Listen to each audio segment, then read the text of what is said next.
everyone! Another mini vlog for today's video. At ayan, andito na naman si Manay Gina nyo. At this time, magtagalog tayo. Kasi hindi lang isa, dalawa, tatlo, apat.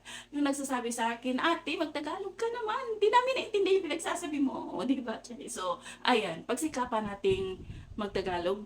At pagpasensyahan nyo na kung matigas kasi siyempre Bisaya ako.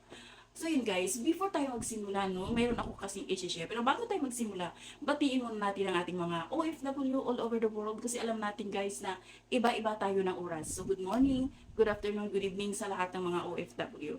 Kung saan man kayong lupalo dito sa mundo. Cheers! Lupalo.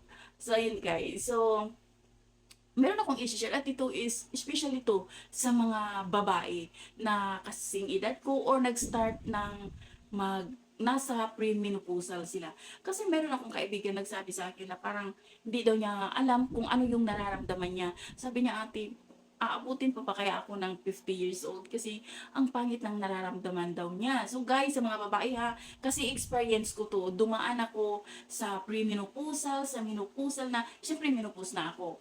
Tayong mga babae, di natin dapat yun ikahiya. Kasi maraming mga babae guys na mahiya silang mag-open up na ganyan yung naramdaman nila. Guys, ang premenopausal is grabe yung maramdaman mo. Andyan yung sakit ng ulo mo, andyan yung ang sakit ng mga kasukasuan mo, tapos sensitive ka, tapos ang kunting ano lang, kahit hindi naman siya nakakasakit, pero ang bilis uminit ng ulo mo. Tapos yung iba naman, nagkakaroon ng hot flashes. Ako, dumaan ako sa ganun na di ko na maintindihan. Parang yung half ng katawan mo, sobrang lamig. Ang half naman ng katawan mo, sobrang init. So yun, grabe yung sa ating mga babae. Kasi sa ating mga hormones yun siya guys. Kaya dapat kapag meron kayong naramdaman na meron na kayong anxiety, di na kayo makatulog, nandyan na yung parang depressed na kayo, guys, huwag kayong mahiyang magpakonsulta sa mga psychiatrist. Kailangan nyo talagang pumunta, kailangan nyo magkonsulta para matulungan kayo at meron kayong gamot na iinumin. At kung kayo naman, kung kaya nyo naman i-manage yung sarili nyo, kagaya sa akin ng pandemic, yun yung time na grabe kasagsagan ng pandemic, kasagsagan din ng aking premenopausal nung time na yun, na sobrang hirap. Pero buti na lang yung asawa ko kasi naintindihan niya. Ang bilis kong magalit, ang bilis uminit ng aking ulo, kunting, parang kunting titik lang, grabe.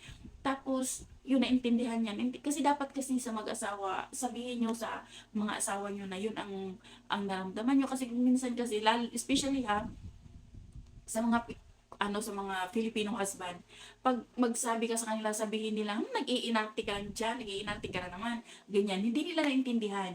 So, dapat, kapag ganyan, dapat ang tawag nun, yung, pag pumunta kayo sa psychiatrist, dapat kasama nyo yung asawa nyo para ma-explain ng doktor sa kanya.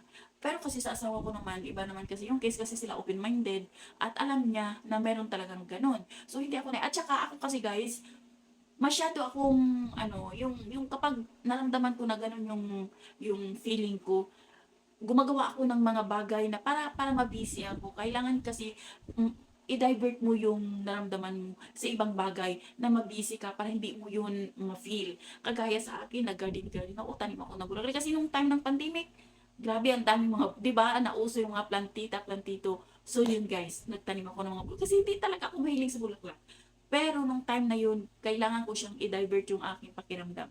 Kaya napaglabanan ko. Nasa atin yun, kasi yan daw nasa mind daw natin yan. So kailangan matuto tayong labanan kung ano yung naramdaman natin. Kaya guys, sa mga babae dyan na dumanas ng ganyan, normal sa atin yun. At huwag kayong mahiyang pumunta sa psychiatrist at huwag kayong mahiyang mag-open up sa mga kaibigan nyo na ganyan yung naramdaman nyo, na nasa stage kayo ng menopausal, premenopausal. At kasi hindi lang dyan nagtatapos sa premenopausal, pag menopause na kayo, iba na naman. Iba na, ang sakit ng ulo mo. Basta, guys, grabe, ang daming maranasan ng isang babae. So, yun lang guys, na-share ko lang kasi dahil nga doon sa kaibigan ko. So, alam ko na marami dyan na siguro mahiya lang mag-open up. Huwag kayong mahiya kasi normal sa atin ng mga babae. So, yun lang guys. Thank you for watching. Bye! God bless everyone!